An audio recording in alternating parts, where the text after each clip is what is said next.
This is the Blue Cross and Blue Shield of Louisiana Foundation Angel Awards Gala. This is our 24th year of running this program, and it's Blue Cross's effort to make sure that we're highlighting people who do great work on behalf of Louisiana's kids. It's an annual gala where we take nominations from across the state of Louisiana for people doing great things on behalf of Louisiana's kids, and we find ways to celebrate them and highlight and give back, and tonight's gala is part of that. Our angels are a diverse group. Some are nonprofit professionals. Some have other day jobs aside from their service. They're not celebrities, they're not wealthy philanthropists, and they never set out to be celebrated for this work. They're everyday people working to build up their communities through positivity and service. Most importantly, our angels stand out from the everyday volunteer for their perseverance. First, they decided to help, and then they kept coming back and working at it. And their work inspired others to join in, and over time, through consistent acts of love and giving, each of our angels has created a movement of powerful change for children and communities across Louisiana. Lord, may we have the grace and wisdom to act kindly, learning to distinguish between what is important and what is not, so that we have clarity of mind and purity of heart to use our gifts in the service of God and our fellow man. May we be hospitable to those in need, and may we always be blessed with something to give. May we not act from arrogance, but out of love. May we hear the call to serve echo through each opportunity given to us and each person we meet. May our good work be an inspiration to others, guiding them in the light of humility, clarity, humility, and community. On behalf of the Board of Directors of Blue Cross Blue Shield of Louisiana's Foundation, thank all of you for being here tonight. As Michael mentioned, the Foundation has supported so many worthwhile programs that open the doors to better health and better lives for Louisiana and its children. But it's the Angel Award that we're best known for, and that's because of our angels, the people who let us support them and help us lift them up in the name of making a difference for kids. To the angels who are joining us tonight, I want you to know that you are surrounded by a room full of supporters who are here to lend their voices to your causes. It's my great privilege tonight to celebrate a friend and a colleague who's been instrumental in leading the Blue Cross Foundation for nearly 15 years of service, and for the Blue Cross Corporation even longer than that. Ms. Frances Turner Henry joined the Foundation Board in 2005. And long before that, as well as since that, she's been a passionate advocate for Louisiana's children through her leadership at the foundation level. Frances stands out amongst our board for her keen understanding of the foundation's vision, her tenacity in fighting for what's right for children, and her love specifically of the Angel Awards program. For about 5 minutes tonight before this, I thought we weren't going to have the privilege of having Frances with her, but she made an entrance, so I'm glad to see you here, Frances. In August, Frances retired from our board of directors, and we hope that you all and she will forgive us for taking a few moments out of this program to recognize her and give her special thanks for her insights, her friendship, and her leadership throughout the years. Frances, can you come up?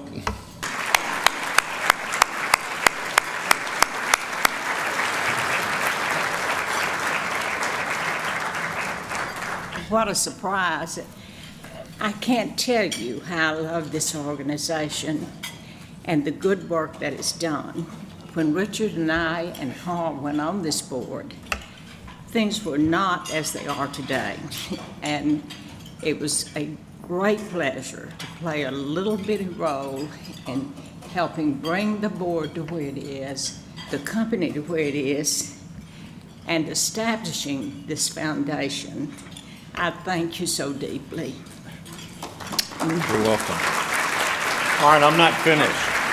So I wanted to tell you, it's on behalf of the entire Foundation Board as well as Blue Cross Blue Shield, it's my privilege and honor to thank you for your friendship, your service, and share with you that we're not only presenting you with this award, but we're also making a donation to one of the charities that you've championed over the years. We haven't asked you which one yet, but we're going to wait on your guidance on that. So thanks, Francis, for being there. Thank you.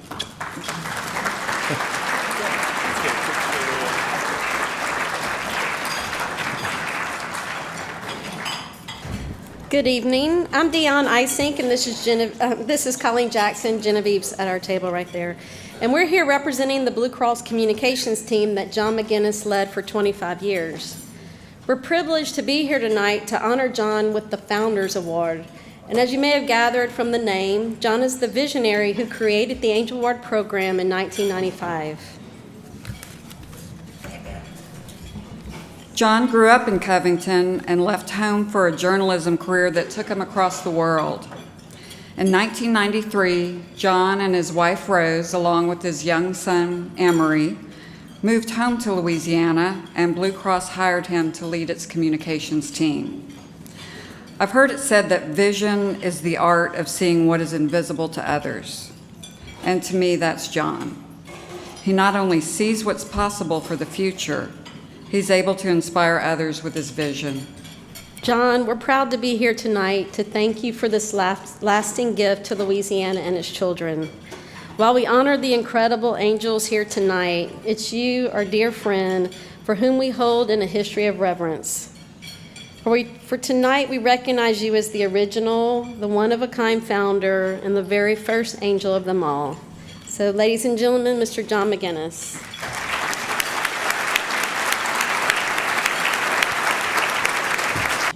But as always, the true heroines and heroes tonight are the honorees.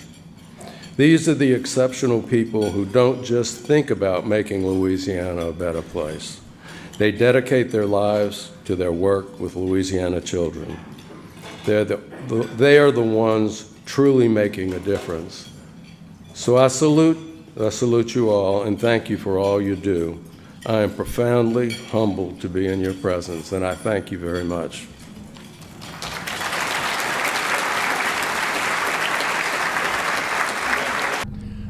It's been an impressive growth, it really has been. 24 years in, the program has dispensed millions of dollars to hundreds of worthy individuals who work to improve the lives of children. And it's very heartwarming to see that it not only lives but thrives 24 years after the founding. And your reaction to receiving this award tonight? I'm 4 months into retirement, and it's a time when you begin to reflect upon your life. And one of the things that struck me is founding the Angel Award, being part of the Angel Award in the very beginning, is one of the most important things I've done in this life.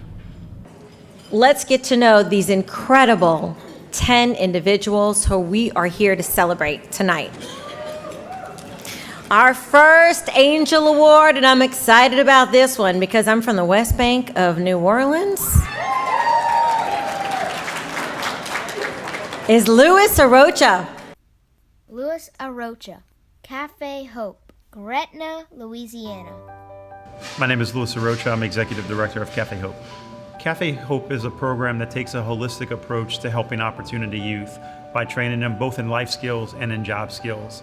That means different things for different students. So some of it is building confidence. Some of it is learning to have eye contact. Some of it is learning to accept criticism. And so those first 4 weeks are just focused on them as a human being. The restaurant is designed to provide the financial stability piece of the puzzle. 14% of our kids come here with job skill needs, and the rest of them need the life, the structure, the positivity, the communication. They need the family structure that we provide. There are over 1,300 restaurants in the city of New Orleans, and that's a ton of jobs. The restaurant industry is just flexible enough for them to continue their education. Cafe Hope teaches kids life skills, culinary skills, community skills, helping students to know the joy and satisfaction of participating in a program where they enjoy their achievements and on their new pathways. It's a huge step in that young person's life, because for a lot of our young people, they've never felt love, they've never felt respect, they've never been told what they do right, they've always been told what they do wrong. And so for the first time in their lives, they get to hear that somebody loves them, they get to hear that they do a great job, that they have worth, and that they're gonna have a good life. I think what the magic of a Cafe Hope type program is, we connect people. We connect a community of employers, a community of work with kids who need that community to take them in. What Cafe Hope did for me is it gave me a second chance on life. Basically took me in with open arms, gave me the opportunity to be all that I could be, and placed me with a great job, which I'm still at today. Being here for 8 years, I've learned that the worst thing we can do as human beings is to judge people. You can't understand what these young people have been through. They don't want anybody to feel sorry for them. They don't want handouts. They want somebody just to give them the skills they need to survive on their own. They're looking for somebody just to give them a little bit of love. They're looking for somebody to say, you can do this, you can be successful. That's what made Cafe Hope so wonderful or enjoying to come to, knowing you had people like that, like Mr. Lewis, that was waiting on you to get there just so he could teach you some new things or brighten up your day. He just has a huge heart for wanting to help them, just a dedication to serve those kids. He leads with this incredible paternal love that I think all of our students feel and that all the staff feels. He makes a difference in our students' lives at Cafe Hope, more than anyone will ever know.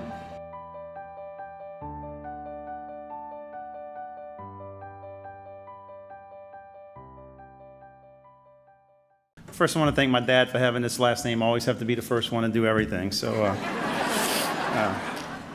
this is very humbling, and I don't know that I'm deserving of this award.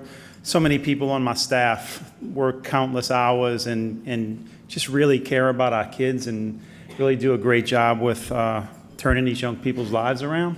So I want to thank my staff. I really want to thank a really good friend of mine, Tim Falcon, who is a former Angel Award winner. He got me involved with this program, and I owe you a bunch, my friend. This is really great. And obviously, without my family, my wife and my son and my daughter are here tonight, the sacrifices that they made to allow me to do something that I love every day. I'm always grateful for you guys, and I love you very much. And so Blue Cross Blue Shield, last but certainly not least, thank you for all the work that you do in our communities and in our state. There are very few corporations who give back the way that this organization does. So thank you guys, the board members of the foundation, of Blue Cross Blue Shield itself. Thank you guys so much for giving back to our state. Thank you. I think that all of us are called by God to be stewards, good stewards of his people. And I think we all need to adhere to that. And I think volunteering and helping young people, it's huge. We can't judge where young people have come from. We just have to help them lift themselves up. Tanya McGee, Ainsley's Angels, Lake Charles, Louisiana. My name is Tanya McGee, and I'm the Vice President of Ambassador Operations for Ainsley's Angels of America. The mission of Ainsley's Angels is to ensure that individuals with disabilities are able to participate in endurance activities by pairing them with able-bodied athletes and providing adaptive equipment. My daughter Ainsley was born in 2003. And by 2005, she was diagnosed with something very, very rare, infantile neuroaxonal dystrophy. 1 of 7 across the country impacted by this very rare condition. As a result, she was unable to walk, was unable to talk, but she had a smile that would light up any room. In 2008, I had an opportunity to go for a little run on the ocean front in Virginia Beach with my daughter Ainsley. She enjoyed it so much that we could tell by the way she communicated with a smile on her face. We knew instantly that this was something that we wanted to do with her as often and as regularly as she would like to. So that started the first of 100 races and this idea, this vision of Ainsley's Angels of America, where people across the nation could also be included in these running events. We currently have 4 Ainsley's Angels ambassadorships in the state of Louisiana, and we have 61 ambassadorships across the country. We have over 1,000 runners that are registered in our ambassadorships and over 300 kiddos. It's amazing to see one of our kiddos get out of their wheelchair and actually be able to participate in an endurance activity that they wouldn't have before. To see their smiles coming across the finish line with hands raised and pumped up in the air is a pretty phenomenal experience that they share with their able-bodied angel runner. Ainsley's Angels provides an outlet for children and families with intellectual disabilities and physical disabilities, something that they wouldn't have never had before. It gives so much joy. It includes them with other individuals without disabilities. It gives them a sense of belonging to the community. When Miss Tanya pushed me in my first race, I felt amazing, and I'm excited that I did it. Ainsley's Angels gives people with disabilities, ladies specifically, confidence and self-worth and knowing that they mean something. You know, a lot of times people with disabilities are always put on the back shelf, and this organization gives them the opportunity to be out front and center. Hey, Carly, do you like to run with Tanya? Yeah. Does Miss Tanya go fast? Yeah. What else does Miss Tanya do? Happy. She's happy, yeah. Do you all have fun? But. Fun. When you have a child with a disability, there's lots of things that you hope for and you wish for. And she doesn't realize how much it touches our families and how much it touches our daughter, because what it gives is the ability for people to see the best parts of our children. The smiles, the laughter, the love that they can give. Because so many times, all people see are the meltdowns, or that they can't talk, or they can't walk. Beyond the smiles, she gives our kids an opportunity to be seen. And none of that happens without people like Tanya. We started Ainsley's Angels when Ainsley was alive. Ainsley passed away 3 years ago. What this means for me is that I saw such joy in her face whenever she would participate in runs with her daddy, and it means the world to us and to our family to be able to share that kind of love and experience with other kids with special needs.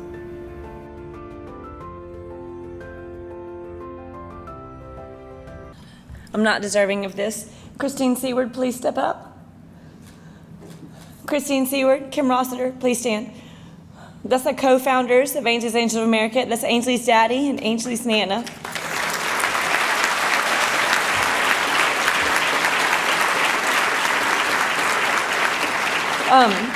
This award is not mine. This award is theirs. This award is for our entire Ainsley's Angels family. I'm very thankful to be blessed to be involved in this journey with them. Thank you to everyone, Blue Cross Blue Shield, for this amazing opportunity. Very inspirational to have Lainey. Lainey, yay!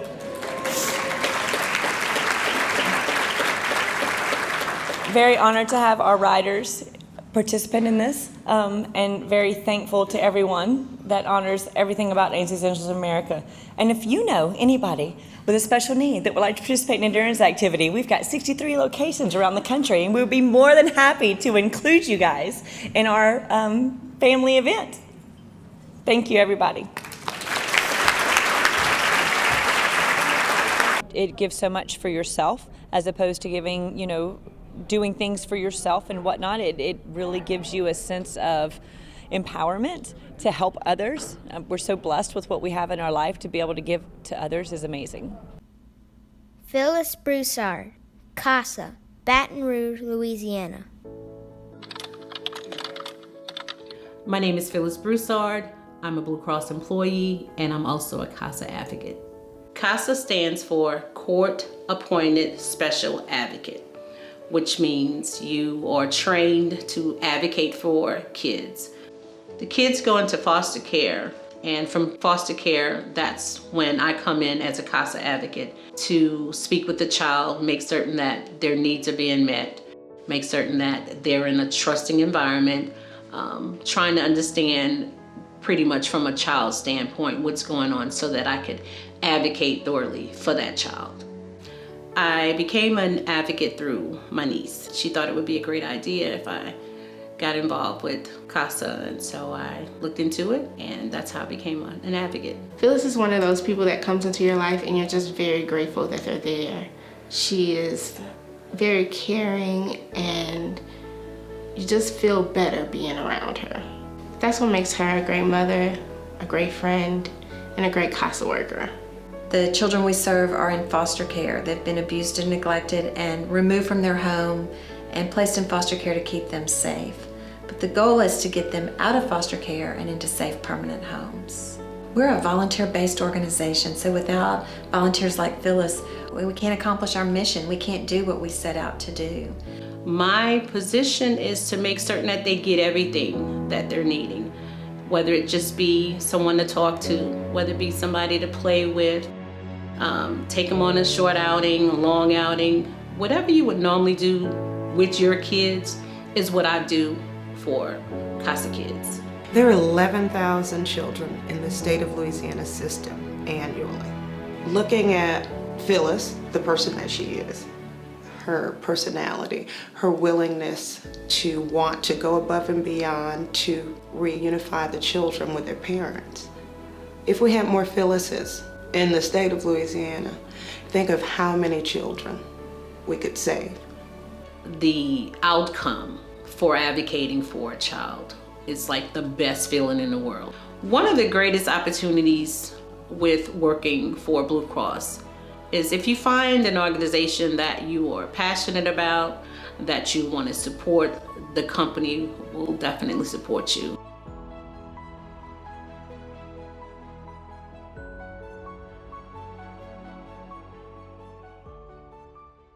I'm grateful. The corporate strategy at Blue Cross is we have a mission, we have a vision, we have a goal. My mission as a CASA advocate is to make certain that I never let my kids down, that I advocate like I would my own child. My vision is that I can get so many people involved just to volunteer, whether it be with CASA, whether it be with any organization that would help a child. Just ride hard for the child. Just do whatever you can as though that child was your own. But God, my goal is that I can get as many volunteers to sign up, to advocate for those kids, to do whatever they can to make certain that a child feels safe, feels secure, loved. That is my ultimate goal. And I am so, so grateful. I'm humble.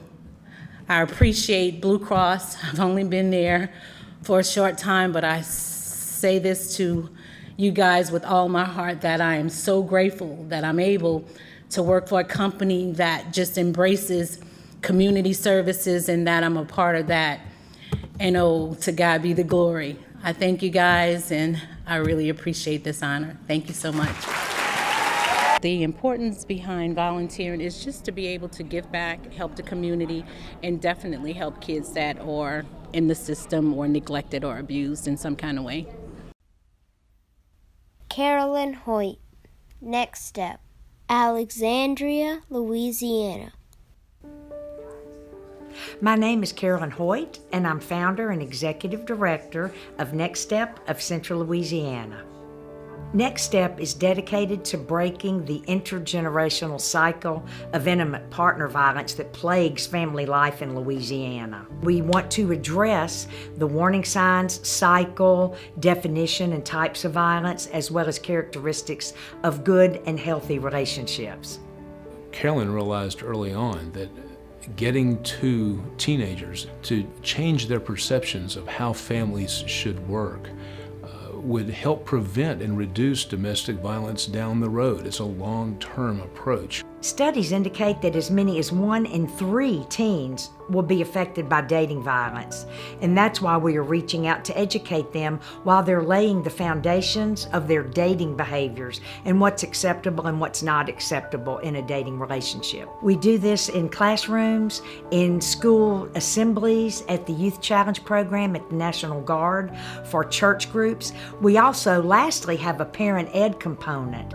Interestingly, 97% of our youth in Central Louisiana believe that dating violence is a serious issue. Conversely, about 84% of parents do not believe that dating violence is an issue at all. We are trying to reach out to parents to let them know what signs to look for and how to help if they suspect their child or children are victims of dating violence. Next Step has been a very valuable resource in my classroom. It doesn't just shed light on a dark problem. It takes the next step. It shows how to address the problem. Teen dating violence is reality. I've experienced it with my own friends. They've encountered being beat up by their boyfriends and not being able to trust someone to talk to about it. Carolyn represents what would be a trusted adult in their life. They identify with her and say, now there's somebody like Carolyn that I know in my life that I can go to, and that sets the ball in motion so these kids can get help. The cycle of dating violence needs to stop, and the way that's going to happen is through the educational process. It is imperative to break this cycle as early as you can. Reach the youngest children first and teach as much as you can. Our community has been so supportive of our efforts in launching Next Step and reaching more than 18,000 students throughout Central Louisiana in the past 8 years. Her commitment is just so laudable in all that she does. Just can't think of anybody else who has given so much of her life to this issue. She is a hero. She has brought so much to the table. We're educating about the domestic abuse and violence, and the lives that she has touched is endless, but then the lives that she has saved is even more so.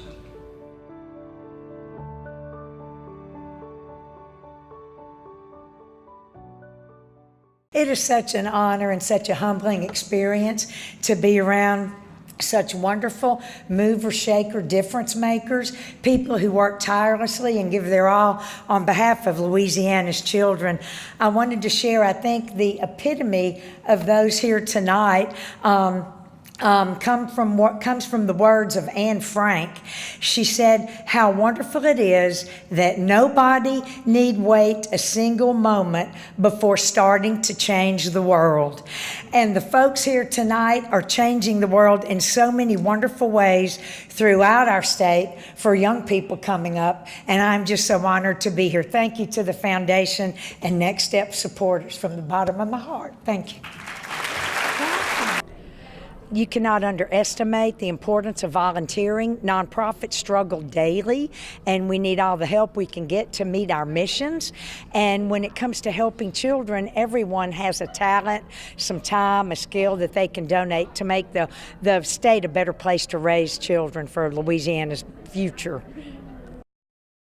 Father Jeff Bahi, Metanoia Manor, Louisiana. My name is Father Jeff Bahi. I'm the founder of Metanoia Incorporated. Metanoia has been founded to be a refuge and a rescue for juvenile victims of human trafficking. I met a nun by the name of Sister Eugenia Bonetti.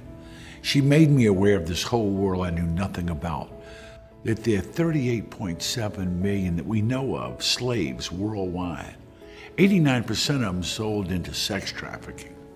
In the state of Louisiana, 40% of the juveniles are trafficked by their primary caregiver, their mother, their father, their aunt, their uncle, their mother's boyfriend. Think about that. The people who are supposed to love you and take care of you are selling you. Interstate 10 coming through Louisiana is now recognized as one of the most active corridors for human trafficking in the United States. We have been able to identify in the year of 2017 over 1,000 young girls who have been trafficked through Louisiana. And so through his efforts and through working with law enforcement and others, we're able to rescue these girls and give them a new life and bring them to a place like Metanoia Manor. In Metanoia Manor, our goal is to make these children feel like they're loved and they're wanted. We want them to have education. We want them to learn life skills. We want them to learn a lot of things that we took for granted growing up in the home. My role is a volunteer role. I go in once a week, twice a week, and I teach them things, how to eat at table. I taught them to dye Easter eggs. I teach them manners, and I'm beginning to teach them to balance a checkbook. My goal is to get them ready to go into the outside world, knowing that there is family out there and they do belong. Metanoia Manor brings in safe families. Our family, my husband, my daughter, my son, we come to the house so that they can see what a family unit looks like. It changes their heart to realize that maybe one day they can also have a family, that they can go back into society, and that maybe one day they will have a husband and they will have children and they will be able to be providers. Hospital Sisters of Mercy are there to hold them in the middle of the night, to provide spiritual guidance, provide educational guidance, to provide all the support that they need to really rebuild who they are and who they will become. Traditional group home settings have a performance base, have staff that rotates in and have different deficiencies for girls or for the residents. With Metanoia, it's a home. The nuns live there. They don't leave. They are their mother and the father. They are the family unit, which is a different model. And this is what the young girls need. They need a home and not a facility. Well, the Bahi is one of the most incredible men that I've met in my life. He has a true compassion for these victims. But not only does he have the compassion, he's got the strength and the courage to do something about it. Father Jeff is receiving the Angel Award, but it should be a Warrior Award, because what he's done to cross the boundaries to offer a safe home for these girls has taken a heart of a warrior.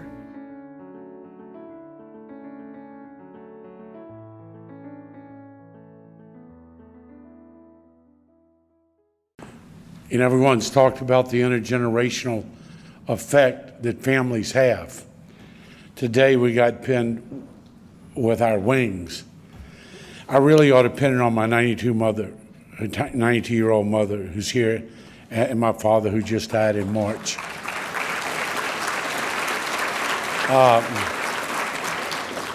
Making sure you look out for one another is the way we were raised, and so it wasn't a stretch for me. It was a continuation.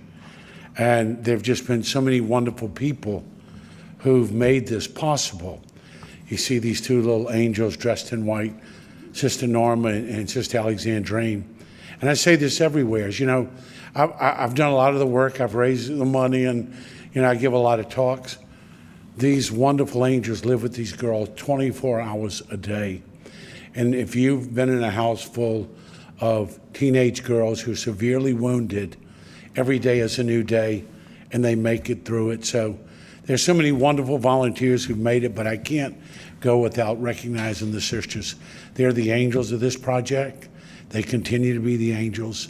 And I don't know about you, but I heard the stories earlier of what people did, and I felt, wow, you don't belong. Now watching these videos, and if Tanya's video doesn't make you cry, then you don't deserve here. But just to be among this group is humbling and an honor, and I thank you very much, and I thank Blue Cross for all the support. One of their staff members, Lillian Darawan, is on our board, and an amazing contribution. So thank you, Lillian. People don't understand how prevalent it is. We have between 45 and 48 million people worldwide who are victims of human trafficking. And in that, the worst part in the United States is I-10 between Houston and New Orleans. We're right in the middle of it. It's a lot more prevalent than we realize. And the sad thing is in the state of Louisiana, 40% of our juvenile victims of human trafficking are trafficked by their primary caregiver, which is just an outrage. Abram Freeman, Acts of Love, Lafayette, Louisiana. My name is Abram Freeman. I am the pastor of Acts of Love Christian Fellowship. Acts of Love does a number of things in our community to try to make a difference.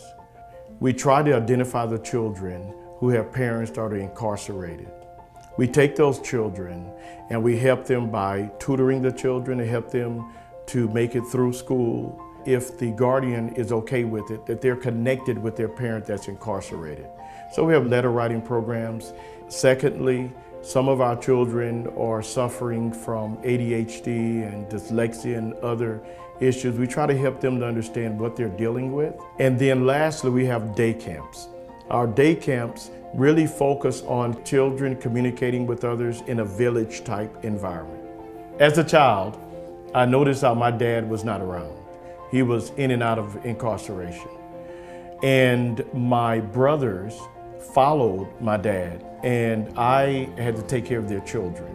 So I realized how difficult it was for my mom, and I wanted to make a difference. We came to Acts of Love Church almost 4 years ago. We were homeless at the time. In joining the church, we've gotten involved with the ministry of Angel Tree for children whose parents are incarcerated.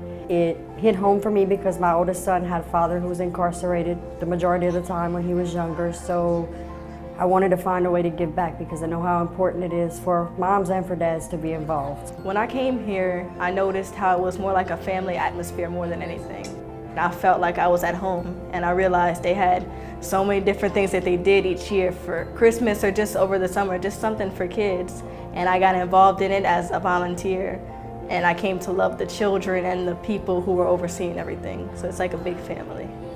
We're getting people and we're grafting them into our organization because it's easier to counsel people from where you come from because you've been there. This organization is constantly changing, constantly growing, but so are other people. We provide a safety net for these kids to surround them with nothing but love, the love of God, the love of family, the love of church. Acts of Love has invited me and my family with open arms. They show us love, they're concerned, and they really care. We've learned at an early age that the decisions that we make as adults start when we're children. So we want to teach them to be critical thinkers, to understand that they're accountable for everything that they do, and that they are the engineers of their own destiny. When I was a kid, I was doing bad things, got messed up with school. I didn't think school was for me. Abram picked me up and put me on the right direction. Having a father figure means a whole lot because I never had that before. Like, I never had a father be like, oh, you did a good job, good A on the test, I'm proud of you. I never had that. Whenever I need him, whenever I need to talk to him, if I'm not on the right path, he'll put me back on that path. We've seen where children have become attorneys, some who were failing in school are making straight A's, others who were consistently being arrested were now challenging other people to make the right decisions. Pastor Freeman is a phenomenal man of God. He embraces the community, he steps in where he's needed, and he provides unconditional love to the children of this community.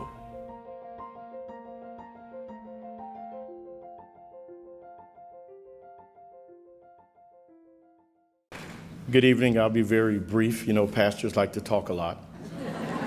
But first of all, I want to thank my Lord and Savior, Jesus Christ, and give a special thanks to my mentor, my wife, who is always behind me, and my son, who is my biggest fan. But more than that, I want to thank my bishop and everyone that's at the table there. It's been an interesting journey, but I can tell you this, that no matter how many degrees that you have, no matter what you accomplish, when you see the smile of a successful child who is heading in the wrong direction, that is the best reward you can ever get. Thank you, God bless you, and thank you, Blue Cross. Our children are our future, and we have to invest in them. They'll either be an asset or a liability, but it's up to us. So volunteer as much as you can. Casey Edwards and Julie Scott, Career Compass, Baton Rouge, Louisiana. I'm Casey Edwards, and I'm the co-founder and co-executive director of Career Compass of Louisiana. I am Julie Scott. I am the co-founder and co-executive director of Career Compass of Louisiana. Casey and I taught at an inner city school here in Baton Rouge, and we saw that a lot of the students that we taught and had built relationships with, when we asked them, where are you going after you graduate, they didn't have a plan. What we realized is that students just needed someone who could sit with them and help them work through the application process, help them work through the best place for them to go to school. Do they have the money to get there? Do they have the transportation to get to that school? Do they have what it takes to get in? So we started helping students that we were teaching, and we realized that more students needed to have access to this service. And that is kind of how Career Compass started. It's not a blanket approach for every student. We get to know that student and their individual needs, whether it's that they've never thought about going to college. Maybe no one's ever told them you can go to college. Financial aid is always an obstacle for many students. Their ACT score isn't high enough, and so we find out what that obstacle is for each student, and then we help them through that process. Whenever you're removing these obstacles and providing options for kids, then you empower them. And they do that, but they do that holding their hand all the way through to help the kids find their future and their authentic future, what the kid is really going to love to do. Before I met Career Compass, I had no intention of going to college. I had no further thought than high school. Career Compass showed me everything from the basics of filling out paperwork to applying for college to giving me what my options are as a student. After meeting Career Compass, I went to college for my bachelor's in nursing, and I've been a nurse since 2015, and as of today, I'm now a management nurse. The 21st century economy is demanding a more highly skilled, highly educated workforce than ever before.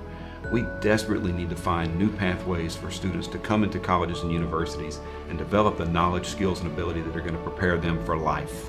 Career Compass is that pathway that gets the students into our institutions where they'll be contributing members of society and help us build the communities we all deserve. One of the special things that I noticed about Julie and Casey, and still notice to this day, is how much they advocate for students. They are truly the voice of students in Louisiana. What started so small has grown into something so huge and has such an impact on our state. It is extra special to me that I've been able to do this with my best friend. Julie and Casey are rare finds. I had no doubt that they were going to do great because they have such passion for kids. It's exciting when you're around them, you feel that passion and you just want to be part of it. I will forever be thankful for them.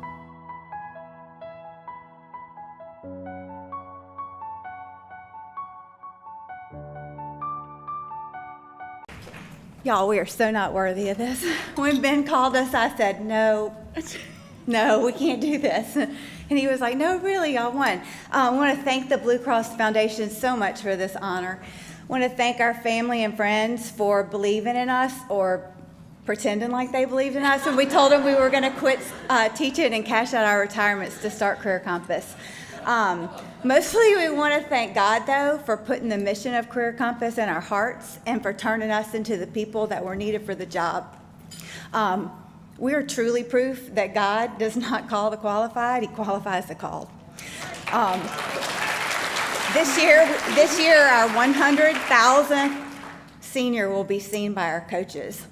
So we are really proud of the work that our coaches and our organization do, and so this is really for y'all. Thank you. We were so surprised and excited. We were together when we got the call from Ben, and we were just, delighted to know that we'd been nominated and chosen to be an angel. It's very easy to get involved with any organization. Find one that's close to your heart and go for it. Audrey Spencer, Empowering the Community for Excellence, Crowley, Louisiana. My name is Audrey Bernard Spencer. I'm the founder and director of Empowering the Community for Excellence.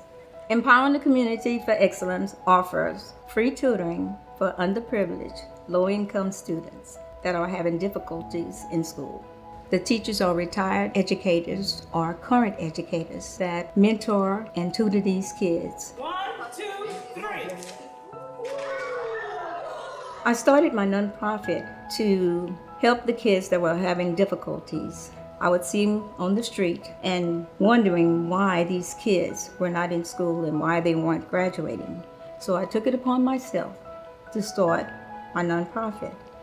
There are so many children that are at risk in this community. Nowadays, these students seem to fall between the cracks at times. This tutoring center has helped them to get at grade level and to have a lot of confidence in themselves that they can succeed in school. This program is wonderful. The one-on-one attention that children get here, the extra tutoring is essential to be able to succeed in school. It's just a wonderful thing to have for our community.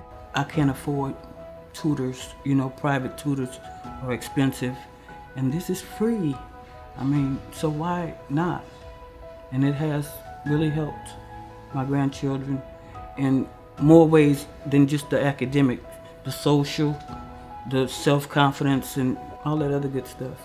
Initially, the program started as a Tutoring on Wheels program where we would go into the community and tutor the kids. go to their homes.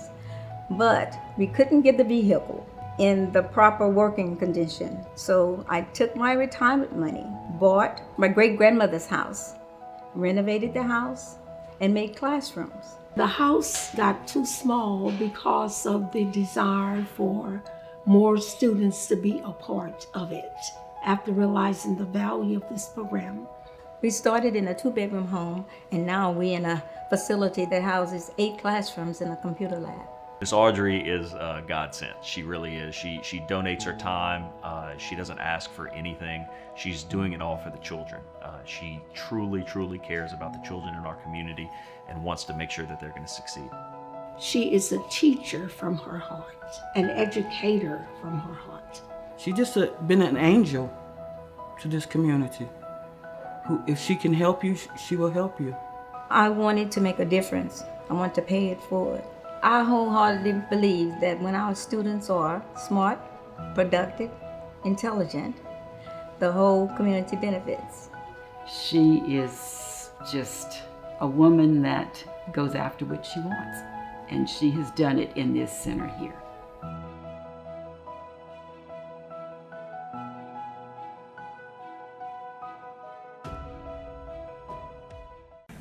I don't even believe this. Sometimes I have to pinch myself. Is this for real? Good things come to those who wait. Better things come to those who believe. But the best things come to those who put God first and never give up. I had a vision, and I'm here to tell you about it. Be careful what you ask God for. He's going to give you more than you can ever imagine. I would like to thank Betty Wells, my girlfriend and classmate. If it wouldn't be for her, I wouldn't be here. Because some of my friends said, "Oh, you crazy, Audrey, doing this after 38 years?" But everybody's helping me. I'm not in it alone. Miss Nella Everett, one of my biggest supporters. Will you please stand up? And friend and teacher. My nominator, Mary Zonebreaker. Couldn't do it without you.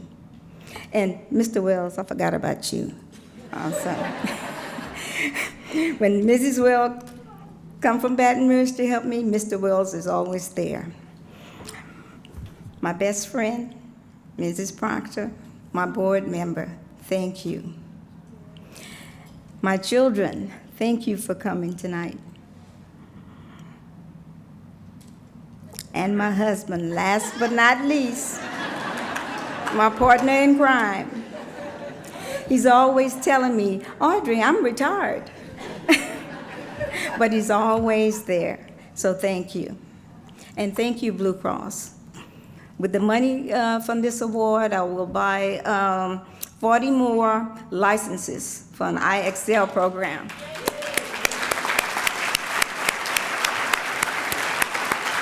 I got a grant with United Way, and I bought 50 licenses. Now 40 more licenses. So 90 kids will be on the IXL diagnostic program. We will know exactly what skills the kids need. Thank you. Caleb Sinney, Med Camps of Louisiana. Children, Louisiana. My name is Caleb Sinney. I'm the Executive Director of Med Camps of Louisiana. Med Camps of Louisiana is a summer camping program for children with chronic illnesses and disabilities. We provide these camps completely free of charge to all the children who attend.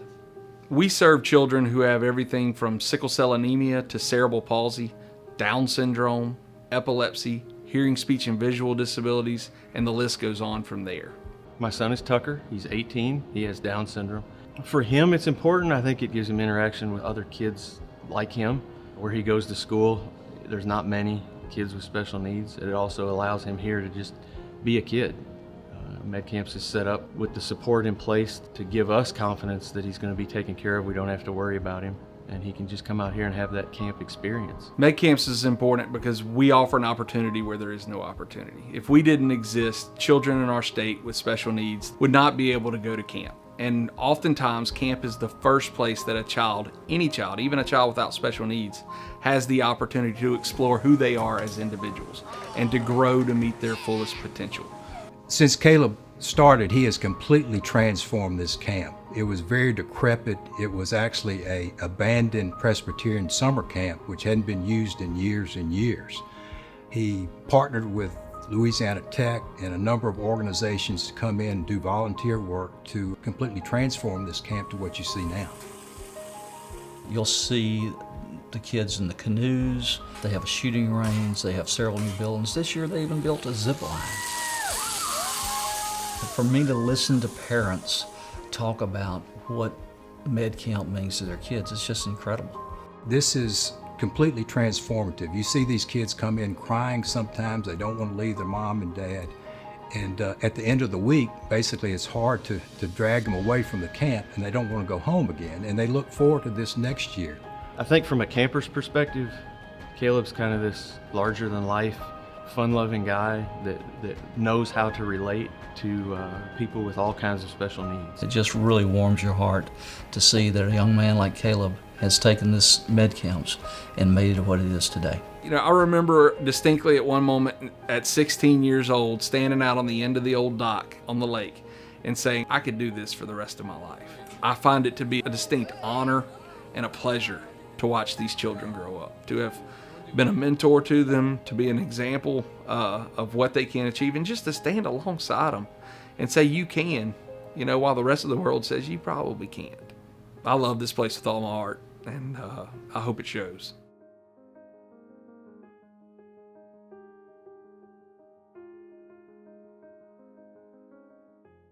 Thank you all very much. I don't really know what to say. I think just thank you.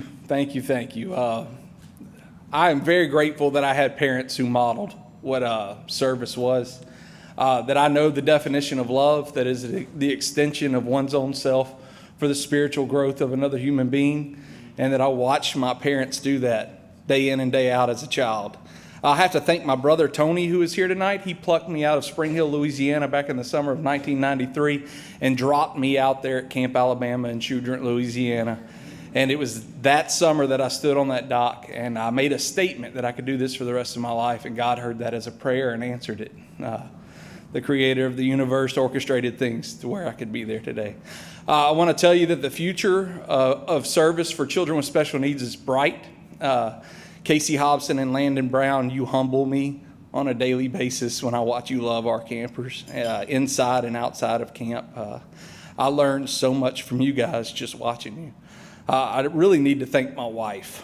I'm never going to be a rich man, but I'm wealthier than everybody in the room. Thank y'all so much. Thank you, Blue Cross Blue Shield, for changing lives and serving our community. Thank you. Our program is built on the back of volunteers. We can't do what we do without the help of a great number of people. And if you're considering stepping forward, whatever organization it is, you know, I would encourage you to get in line and support with your time, your talent, and your treasure. As I mentioned earlier, next year marks 25 years of the Angel Award. Knowing that this anniversary was coming, we've been discussing ideas on how to grow the program and broaden its impact. One of the ideas that we liked best is taking the opportunity to grow the amount of the grants that we give to our Angel Award honorees. Our board is very forward-thinking, and so when we discussed that, they heard the proposal and looked at me and said, well, why not just start that now? So I've come back to the stage this evening with some exciting news. This year's class of Angel honorees will actually receive a grant of $25,000 each.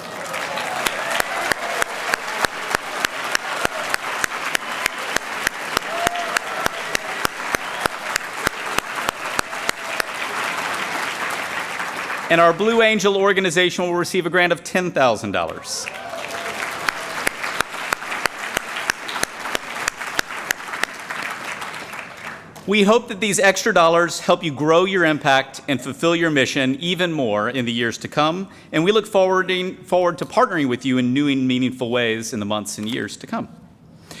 Over the next year, we'd love to hear from you and all of you in attendance in terms of how we can continue to transform this program that we all love for its next 25 years of history. If you have ideas or suggestions, please find our staff or contact us. We'd love to hear how we can continue to do great things on behalf of Louisiana families and Louisiana's kids. Finally, before we bring the 2018 Angel Award ceremony to a close, I hope you'll indulge me with a few closing remarks and sharing some gratitude. First, to our 2018 class of angels and all of our previous angel honorees, our wings here in attendance. Thank you again for your incredible work and the inspiration you give to each of us. Would you stand, all of you, one more time and let us recognize you with a round of applause.